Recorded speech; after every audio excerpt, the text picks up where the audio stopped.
اعوذ باللہ من الشیطان الرجیم بسم اللہ الرحمن الرحیم۔ ہم متواتر جو ہمارے علماء ربانین رہے ہیں، جو وارثین انبیاء اور ائمہ رہے ہیں، جن سے سینہ در سینہ علوم الہی اور مکنون علم الہی، علم لدنی ہم تک پہنچا ہے ہر زمانے میں، اور معصومین یعنی انبیاء اور ائمہ علیہ السلام کے علاوہ بھی وہی علم دیکھنے کو ملتا ہے، اور اس سے دل گرمی اور بندگی میں ہمیں ہدایت ملتی ہے، اور پریکٹیکل توحید کو زندگی میں اس کو دیکھنے کو ملتا ہے ہمیں، ورنہ وہ علم جو کتابوں سے لیا گیا ہے وہ ٹھنڈا ہوتا ہے، اس میں حیات توحیدی نہیں ہوتی۔ ان علماء ربانیوں کو دیکھ کر ہمیں سمجھ آتا قرآن کیا کہنا چاہتا ہے، نبی کیسا، ابھی تو نبی نہیں ہے ظاہراً صلوات اللہ، نہ امام ظاہراً ہے، تو پھر ہم نبی جیسے کو، امام جیسے کو دیکھ کر پتہ چلے کہ قرآن حی اور نبی حی کس حالت میں زندگی کرتا ہے، انا کلام اللہ ناطق کس طرح ہوتا ہے۔ تو آپ کو معلوم یہ چیزیں رول ماڈل جو ہوتا ہے، رول ماڈل دیکھنے سے ہوتا ہے۔ بچے والدین سے سیکھتے ہیں، کس طرح سیکھتے ہیں؟ ہاں وہی بہت سارا وہ نہیں بتاتے ان کو دیکھ کر ہی ان کو پتہ چلتا ہے، اور بہت کچھ تجربہ اور علم اس سے حاصل وہ کر لیتے ہیں۔ اس لیے خدا کے خزانوں کا تجربہ، خدا کی ذات کا تجربہ، خدا کے اسماء و صفات کا تجربہ اور خدا کے افعال کا تجربہ ایک شخص کے ذریعے، ایک رجل الہی کو روزمرہ زندگی میں دیکھ کر انسان یقین آتا، ہاں یہ جو کچھ تعلیمات ہماری ہے توحید کی، یہ حقیقت ہے، فلاں بھی تو ایسا ہی کرتا ہے روزمرہ زندگی میں۔ ٹھیک ہے، ہمیں سمجھ آیا، سمجھانا سب کچھ نہیں ہے، بلکہ پانا اور پہنچنا وہ کب ممکن ہے؟ اگر آپ ٹیچر ہٹا دیں اسٹوڈنٹ سے، اسٹوڈنٹ کتابوں کو پڑھ کے ان تمام چیزوں کو حاصل نہیں کر سکتا جو ایک ٹیچر کو اپنی زندگی میں روزمرہ اس کی ہدایت میں دیکھتا ہے اور اس سے جو فائدہ اٹھا لیتا ہے۔ تو اسی ضمن میں ہم نے اولیاء اللہ اور علماء ربانی، اہل مکتب اہل بیت علیہ السلام کی، ان کی سوانح زندگی اور کچھ خصوصی واقعات، ان کی شخصیت، انہوں نے قرآن، سنت اور اہل بیت کی سیرت کو کیسے لے لیا اور اس کو اپنا لیا، اپنی روزمرہ زندگی میں اس کو پا لیا، خدا کو، تعلیمات الہی کو، قرآن کو زندگی میں پا لیا۔ تو ان آدمیوں کو دیکھنا، وَلَقَدْ كَانَ لَكُمْ فِي رَسُولِ اللَّهِ أُسْوَةٌ حَسَنَةٌ وَلَقَدْ كَانَ لَكُمْ فِي إِبْرَاهِيمَ وَالَّذِينَ مَعَهُ أُسْوَةٌ۔ یہ وہی دلیل ہے کہ اگر نبی اور اسوہ نہ ہو، سامنے رول ماڈل نہ ہو، تو ہم سب کچھ حقیقت دین کو پریکٹیکل اور روزمرہ دنیا زندگی میں توحید افعالی کو اپنے مختلف صورتوں میں نہیں دیکھ پائیں گے، نہیں مشاہدہ کر پائیں گے۔ انسان کا جو اس کی روح ہے کب سیر ہوتی ہے؟ جب مشاہدہ کرے۔ ہمیں علم حس کیوں اچھا لگتا ہے؟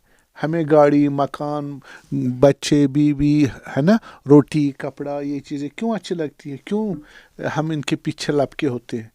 کیونکہ ہم ان کو دیکھتے ہیں اور ان کو پاتے ہیں، ان کو مشاہدہ کرتے ہیں، ان کی حقیقت ہمارے ہاتھ میں ہوتی ہے، ہم خود استاد ہوتے ہیں ان چیزوں کے، ہمیں شک نہیں ہوتا، خیال فقط نہیں ہوتا۔ کھانے کا ذکر کریں تو کھانے کی حقیقت ہم سامنے آتی، کپڑے کا ذکر کریں، کپڑے کی حقیقت سامنے آتی، گھر کو دیکھ، ہاں جی گھر ہونا چاہیے، آپ کو ہاں جی آپ کو گھر دے دیں گے، کتنا آپ کو اچھا لگے گا، مجھے گھر مل رہا، کون سا گھر؟ خیالی نہیں، ایک حقیقی گھر جو آپ نے مشاہدہ کیا ہوا ہوتا ہے۔ لیکن آپ کو کہیں گے جنت، آپ کو شالیمار باغ یاد آئے گا، وہ تو جنت وہ نہیں ہے۔ آپ کو کہیں گے ملائکہ، آپ کیا کرو گے؟ آپ کو کہیں گے خدا، تو خدا تو مشاہدہ ہے ہی نہیں. آپ کو کہیں گے رسول کے مقام اصلی اور عالم ملکوت اور جبروت اور وہاں کے کمالات اور عظمتیں اور یہ حتی شیطان، حتی جن، حتی ملائکۃ اللہ ہمیں سب ذہن میں سمجھ آتی ہے لیکن اٹریکٹ نہیں کرتی. وجہ کیونکہ ان کا مشاہدہ نہیں ہے، ان کا مشاہدہ نہیں ہے. پس مشاہدے میں لانے کے لیے ہمیں چاہیے اس مشاہدے سے متعلق علم، وہ ہے علم عرفانی، علم نورانی. تو وہ علم عرفانی خدا، رسول اور ائمہ اور ان کے خاص شاگردان کی طرف ان کے پاس موجود ہے اور ہم تک پہنچ سکتا ہے. اور اسی ضمن میں کہ یہ ایک ہمارے لیے راہ رہنمائی بنے گی ہماری دنیا میں، تو لوگ بھی اپنے سامنے دیکھیں گے. تو ہم نے اس سلسلے میں ایک بزرگ بہت بڑا سلسلے ربانیت، عالم ربانی اس لیے بولتے ہیں کہ اس کے ہر فکر، ذکر، کلام، سکنات، حرکات، افکار، کردار، دشمنی، دوستی، انٹرسٹ، ڈس انٹرسٹ، ساری خدا اور رب کے لیے ہوتی، رب کے لیے ہوتی. اس لیے عالم ربانی ہے. جو بھی کرے رب کے لیے، نہ کرے رب کے لیے، دشمنی کرے، دوستی کرے، محبت کرے، کنسٹرکشن کرے، ڈسٹرکشن کرے، یہ علامت ہے رب کی خواہش کا، رب کی ارادے کا، رب کے علم کا، رب کی قدرت کا، رب کی نمائندگی کا، رب کی رضا کا، رب کی غضب کا. اگر رب دنیا میں ہماری زندگی میں دکھانا چاہے ہمیں، میں کون ہوں، مجھے کیا پسند ہے، مجھے کیا پسند نہیں ہے، مجھے کیا کرنا چاہیے، آپ سے کیا کرنا چاہیے، اور یہ سب چیزیں کس میں ریفلیکٹ ہوتی ہے؟ اسی عالم ربانی میں، کہ اسی کے متعلق فرمایا حتی کنتو سمعہ ہوا، بصرہ ہوا، یدہ ہو، میں ہی اس کے کان بن جاتا ہوں، اور میں ہی اس کے آنکھیں بن جاتا ہوں، میں ہی اس کے ہاتھ پاؤں بن جاتا ہوں. وَمَا رَمَيْتَ إِذْ رَمَيْتَ وَلَكِنَّ اللَّهَ رَمَى. جب آپ نے وہ خاک پھینکی کافرین پر، اے رسول، یا آپ نے نہیں پھینکی صلوات اللہ علیہ، بلکہ خدا نے پھینکی. تو ہم نے اس سلسلے میں آپ کو بتایا حضرت آیت اللہ العظمیٰ سید علی شستری رحمۃ اللہ علیہ، اس کی سوانح زندگی بتائی.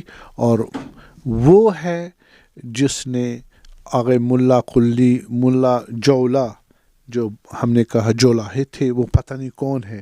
حضرت علامہ طباطبائی فرماتے ہیں اپنی کتاب مہر تابان میں، یہ والا نہیں معلوم اس کا کس سے کنٹیکٹ تھا، اس نے کہاں سے لیا، وہ کہاں سے نکلے اور کیسے کیا، ہمیں کچھ نہیں معلوم. کہ اتنا معلوم ہے اسی نے یہ اسرار منتقل کیے کس کو؟ سید علی شستری. ان کا واقعہ میں نے بتایا. تو سید علی شستری رضوان اللہ تعالیٰ علیہ شیخ انصاری کے شاگرد تھے. آپ کو میں نے بتایا وہ ہر ہفتے میں ایک دن درس اخلاق دیتے تھے. کس کو؟ شیخ اعظم مرتضیٰ انصاری، جو مجتہدین ہے، سید العلماء، سید المجتہدین ہے. اس کو درس دیتے تھے. اپنے استاد کو اخلاق میں درس دیتے، عرفان میں. اور باقی دنوں آغا شستری ان سے درس لیتے تھے. کن سے؟ شیخ اعظم انصاری. یہ کمال ہے. اور عجیب ہے، آپ کو میں نے ان کا واقعہ بتایا. جولاہے، وہ جولاہے کس طرح آئے تھے کہ آپ جس طرح راستے پہ جا رہے ہو وہ راستہ آپ کے لیے صحیح نہیں ہے، آپ کے لیے کمالات نہیں ہے. تو اس طرح پھر حضرت سید علی شستری رحمۃ اللہ علیہ، شیخ اعظم انصاری کی رحمۃ اللہ علیہ کی وفات کے بعد ان کی مرجعیت کے اس منصب پہ آ گئے اور درس و تدریس اور وہ شروع کیا. ملا حسین قلی حمدانی، ان کے والد متدین تھے، دیندار آدمی تھے. اور وہ تھے کیا نام، ایک چوپان تھے. کیا تھے؟ چوپان. تو چوپان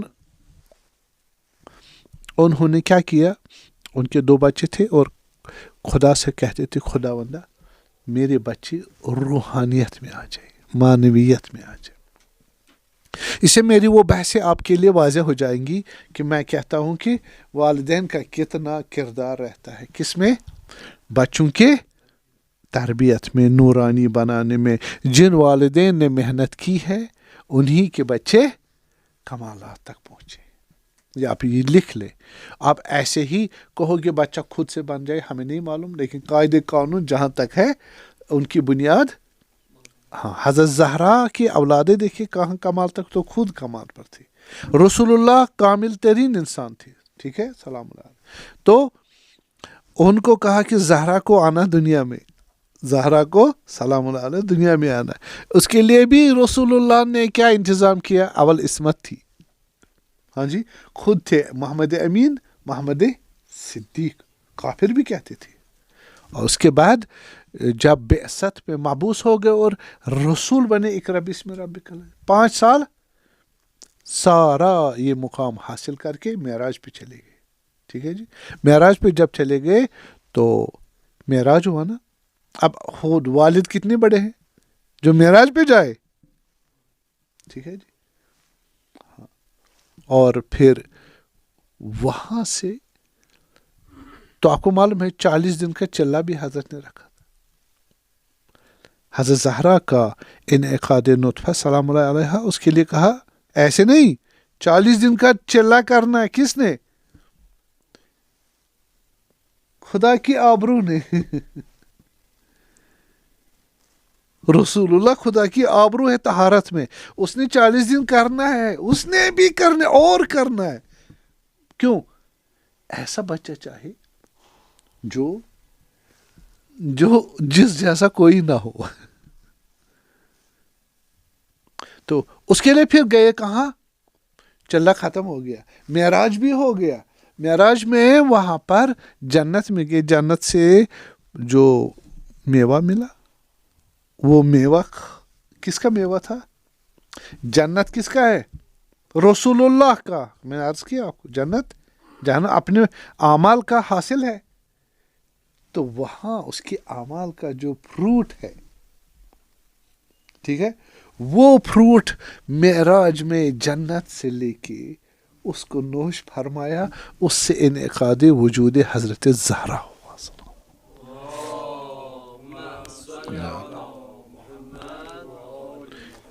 بس حضرت زہرا کو زہرا کیوں کہتے ہیں؟ محراب میں بیٹھتی تھی، چہرے مبارک سے نور اتنا نکلتا تھا کہ پورے مدینے کو منور کرتا تھا. تو باقی تو مجھے بتانا نہیں ہے. یہ کہنا تھا کہ یہ اب آپ دیکھیے ہماری تمام باتوں کا کیا ہو جاتا ہے یہاں ریکمنڈیشن ہو جاتی ہے. کہ آپ دیکھیں یہ جو ان کے والد ہیں ملا حسین کلی حمدانی، یہ شاگرد تھے سید علی شستری کے. ان کے والد چوپان تھے. اور لیکن بھولیے گا نہیں، آپ چوپانیت کو نہ دیکھیے.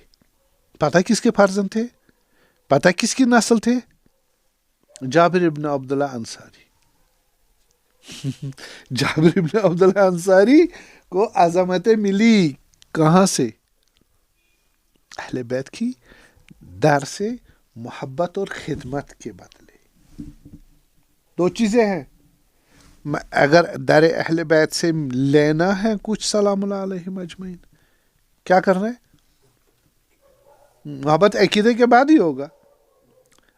ٹھیک، محبت اور خدمت، ان کے در پہ نوکری کرنا، خدمت کرنی ہے. تو اس نے کی. وہ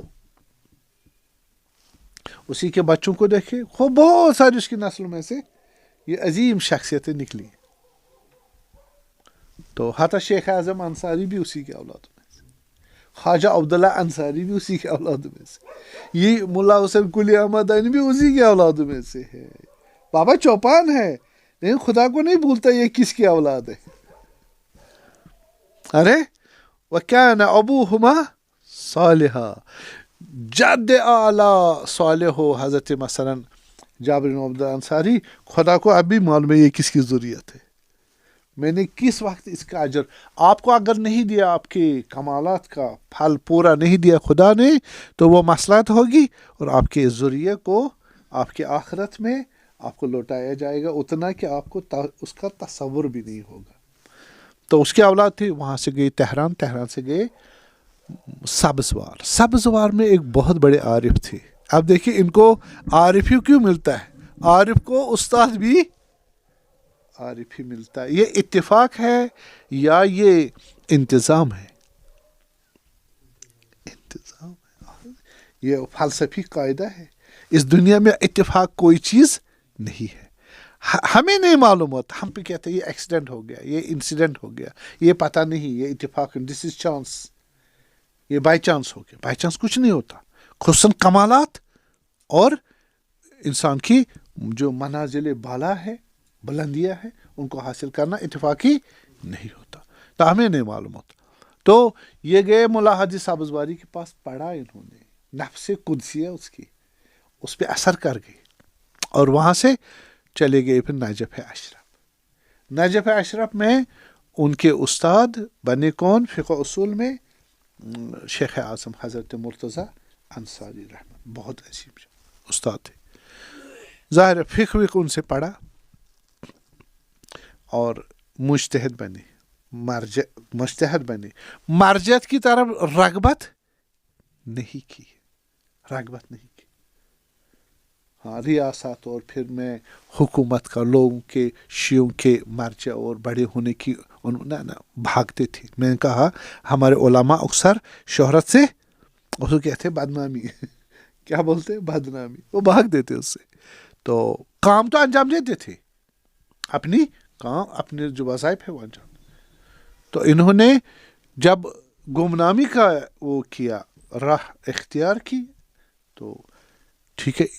خدا تو آپ کو معلوم ہے نا، جو دنیا سے بھاگے دنیا اس کے پیچھے لگ جاتی ہے. دنیا سے بھاگے، اب خدا نے دنیا اس کے پیچھے لگوا دی.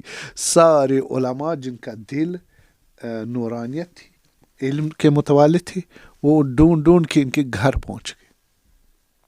آغا صاحب ہمیں آپ سے علم لینا ہے. تو ٹھیک ہے، مرجعیت کسی کے ہاتھ میں ہے تو ہم آپ کو چھوڑیں گے نہیں، ہمیں علم بھی چاہے، تقوی بھی چاہے. آپ لے لیا ان سے. وہ مشہور ہو کہاں درس شروع کیا؟ حوضے میں نہیں، اپنے گھر میں، اپنے گھر میں. تو آہستہ آہستہ تعداد بڑی اور شاگردان کی تعداد بہت اچھی خاصی ہو گئی. سید علی شستر رحمۃ اللہ علیہ، ان کو معلوم تھا اس میں کون سا نور چھپا ہے، کتنی استطاعت ہے. استاد کی نظر ہوتی ہے. تو انہوں نے اسی لیے ان کو اہمیت دیتے تھے. تو ایک دفعہ چل کے دفعہ آیا اور شاید خط لکھا ان کو، کہا کہ اے ملا حسین کلی حمدانی رحمۃ اللہ، آپ جس راستے پہ جا رہے ہو وہ تیرے لیے مناسب وہی کلام جو اس جولاہے نے خود آیت اللہ شستری کو بتایا، جب پہلے عرض کیا. انہوں نے بھی اب وہی جملہ ان ملا حسین کلی حمدانی، اور اس سے ان کا انقلاب آ گیا اندر. ملا حسین کلی حمدانی انقلاب آیا اندر. تو انہوں نے کہا ٹھیک ہے، میں عرفان کی طرف آ گئے. وہ آگ نہیں گئے، وہ اس کو جھٹکا لگتا ہے اور کچھ نہیں ہوتے ہیں. وہ جو میں نے کہا نفس قدسی ملا حاجی سبزواری کا بھی اس میں شیخ ہمارے جابر بن عبداللہ انصاری کے اولاد کا ہونا، باپ کا متقی ہونا وغیرہ، یہ تمام عوامل اس میں دخالت رکھتے. تو یہ آ گئے اور انہوں نے شروع کیا سیر و سلوک، اور بڑے کمالات تک پہنچے، اور مقام سید علی شستری حاصل کیا، وہاں تک پہنچے.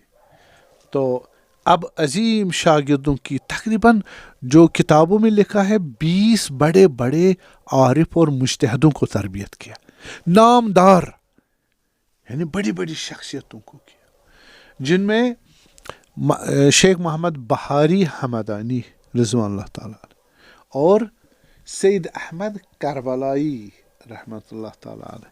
سید احمد کربلائی کے متعلق شاید لب لباب میں یا مہر تابان میں علامہ طباطبائی کہہ رہے کہ ہمارا سلسلہ اساتذ کا وہیں جا کے ملتا ہے. ٹھیک ہے. تو ان کے شاگردوں میں جناب علی یہ عظیم شخصیتیں تھی. تو ایک اور شخصیت تھی ان کے شاگرد، میں عرض کروں گا سید احمد یا شیخ محمد بار حمدانی، اور دوسرے جو سید علی قاضی رحمت تبریزی رحمۃ اللہ تعالیٰ، یا ان کے شاگرد آ گئے بہجت، آ گئی طبع علامہ سید محمد حسین طبع، یا دوسرے بزرگان اسی سلسلے میں، تاکہ ہمیں بھی رہنمائی حاصل ہو جائیں کہ ہم بھی انبیاء اور اولیاء کے راستے کے وارث بن جائیں انشاءاللہ، صلوات کے ساتھ۔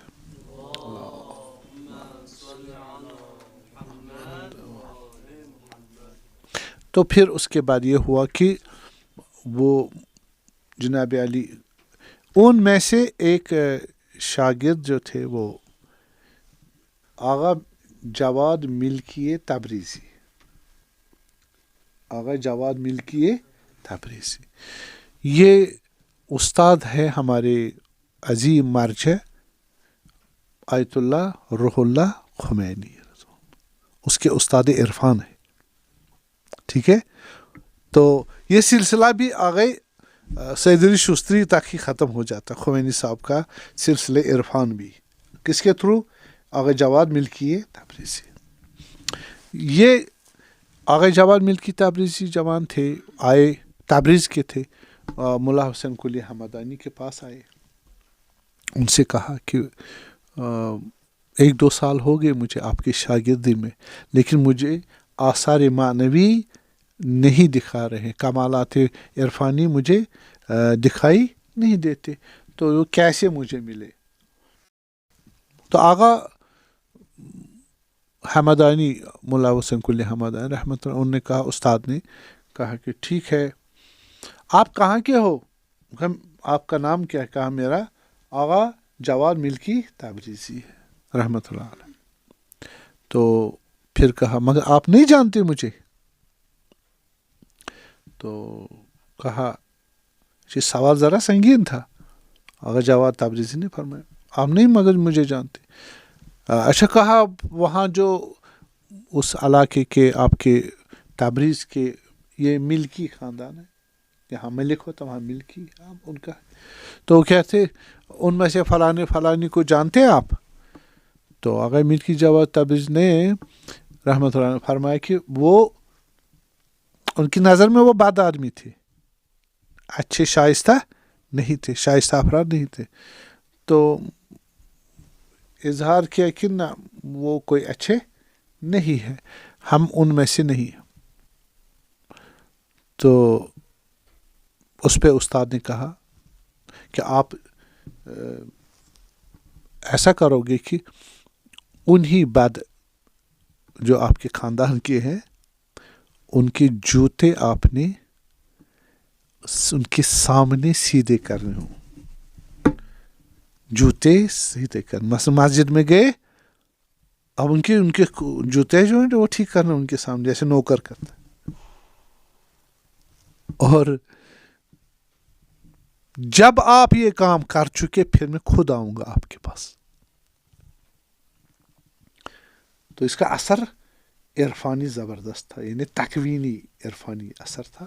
آغا ملکی جواد تبریزی گئے اور ان نے شروع کیا یہی کام، پہلے یہاں سے شروع کیا، جو طالب علم تھے علماء اس ملکی جو بات وہ سمجھتے تھے قبیلے سے، تو ان سے محبت کرنے لگے، ان کا احترام کرنے لگے، اور ان کے جوتے بھی سیدھے کرنے لگے۔ عموماً جو میں نے سنی ہے روایت اس کے متعلق ہے کہ وہ نماز میں جاتے تھے نماز پڑھنے، اور یہ ان کے جوتے سیدھے کرتے تھے، اور وہ جب وہاں سے نکلتے، اوہ یہ ہمارے جوتے، کون؟ دشمن، ٹھیک ہے نا، دشمنی تھی وہاں، تو اس سے وہ متاثر ہو گئے، اور وہ بات پہنچی کہاں تک؟ سارے قبیلے والوں، اور سارے قبیلے والوں نے قدور دشمنی ان سے چھوڑ دی، تو محبت اور ایجاد ہو گئی۔ اور تو اس طرح پھر استاد نے کہا، خود استاد آ گئے، ہاں آپ نے اچھا کام کیا، آپ جو دستور مانگ رہے تھے یہی شریعت دستور ہے، یہی شریعت پہ چلنا ہی دستور ہے، وہی عرفان ہے، بہت بڑی بات ہے۔ حلال حرام کا خیال رکھنا وہی خدا تک پہنچا دیتا ہے، پہلا کام یہی عرفان ہے۔ جس نے حلال حرام کا کام اچھی طرح نبھایا، خدا جانتا ہے والذین جاہدوا فینا لنہدینہم خدا اس کے راہ خود دکھا دیتا. پھر اس کو ایک شیخ بہائی کی کتاب پڑھنے کو کہا، جاؤ اس کا مطالعہ کرو. اب یہ جواد ملکی تبریزی رحمۃ اللہ ان کو راستہ مل گیا تو آگے چلے، کمالات تک پہنچے. تو المراقبات لکھی. تو مراقبات میں انہوں نے جو اس میں کہا کہ بعض لوگ جو نماز شب کے لیے اٹھتے ہیں اور ان کی نماز شب کے لیے فرشتے آتے ان کو جگانے نام لے کے، حتیٰ بعضوں کو آغا نام سے پکارتے، اٹھو نماز شب پڑھو. تو اس کے حاشے میں ان کے شاگرد آغا امام خمینی رحمۃ اللہ علیہ وہ لکھتے ہیں کہ یہ خود اپنا ذکر کر رہے ہیں، خود ان کو ملائکہ آتے تھے نماز شب کے پڑھانے کے لیے، آغا جواد تبریزی اٹھو نماز کا ٹائم آ گیا. تو اتنے عظیم تھے. تو ان کا ایک اور واقعہ بتاؤں، آغا ملکی تبریزی کا رحمۃ اللہ علیہ تھے گھر میں اور مہمان آئے تھے کہیں سے، تو دور سے ان کے ساتھ مشغول تھے. تو گھر میں شور مچا، اندر چلے گئے، کیا مسئلہ ہے؟ محبوب بچہ جو ان کا تھا وہ حوض میں ڈوب کے مر گیا. تو جو عورتیں تھی وہ اس پہ ماتم کر رہی تھی. ٹھیک، اب ادھر سے مہمان ہے، اب یہاں سے فوت ہوا، یہاں بچہ مر گیا. ظاہر ہے مہمانوں کو اذیت ہوتی، مہمانوں کو جو سوالات تھے وہ رہ جاتے اور ان کو زحمت میں پڑ جاتے. وہ بڑے دور سے آئے تھے. تو اسی آغا جواد تبریزی رحمۃ اللہ ملکی جواد تبریزی آغا نے کہا ساکت. کیا کہا؟ ساکت فارسی میں یعنی اسکت، چپ رہو. ہمارے استاد کہتے تھے یہ کلمہ تھا تکوینی اور ولائی. اس جملے میں چپ رہو ولایت تھی. کہہ رہے ہیں پن ڈراپ سائلنس ہو گئی. جن کا بچہ مر گیا، جن کا بھائی مر گیا، ٹھیک ہے، جن کا بیٹا مر گیا، وہ یہ کہنے پر کہ چپ رہو ایک دم سے چپ ہو جائے، پورا گھر کوہرام مچا، سب چپ، کچھ نہیں ہوا، سارے چپ ہو گئے. یہ ولایت تھی آغا جواد تبریزی کی. تو وہ چپ رہے، مہمانوں کو بھی پتہ نہیں چلا. کسی کو بلایا، جاؤ اس کا غسل و کفن سارا تیار کیا بچے کا. مہمان کھا پی رہے ہیں، ان کی سروس ہو رہی ہے، ٹھیک، ان کے سوالوں کا جواب دیا جا رہا ہے. کتنا بڑا دل ہے. قاضی راضی برضائے حق، ان کی خدمت ہو رہی ہے. اور پھر جناب علی سارا کچھ ختم ہو گیا، وہ بھی اب جانے لگے. جاتے جاتے آغا جواد ملکی تبریزی کہہ رہے ہیں ان کو، یہاں پر ہمارا ایک بچہ فوت ہوا ہے، اگر آپ بھی شامل ہو جاؤ ثواب میں، اگر آپ چاہو تو تشییع جنازہ میں آپ شرکت کرو. تو وہ پھر پریشان ہو جاتے ہیں. اس کے بعد ان کے ولایت اٹھاتے ہیں اور بچے گھر والے شور مچاتے ہیں. جب وہ نا بچے کو لے جاتے ہیں تب تک چپ ہوتا تھا. یہ درس جو ایک سینہ الہی میں کلمہ نکلا، چپ رہو، ولایت کا، اور یہ صبر دیکھو، یہ اپنی ڈیوٹی کو مقدم کرنا. اور یہ اس کے شاگرد نے بھی سیکھا. خمینی کبیر رحمۃ اللہ علیہ، ان کے بچے سید مصطفیٰ خمینی، شہید سید مصطفیٰ جب شہید کیے گئے تو بابا سامنے تھے. تو کفن دفن تجہیزات، غسل و کفن وغیرہ اب نماز جنازہ کے لیے لے جا رہے تھے. آغا کی نماز درس خارج کا وقت آ گیا. امام خمینی نے کہا رحمۃ اللہ علیہ، دوسرے جو تھے علماء، ان کو کہا اس کو آپ نماز جنازہ پڑھائیں، ہم جا رہے ہیں درس دینے. بچہ چھوڑ کے درس دینے. یہ کہاں سے ملا؟ استاد کی سیرت سے. والسلام علیکم ورحمۃ اللہ وبرکاتہ.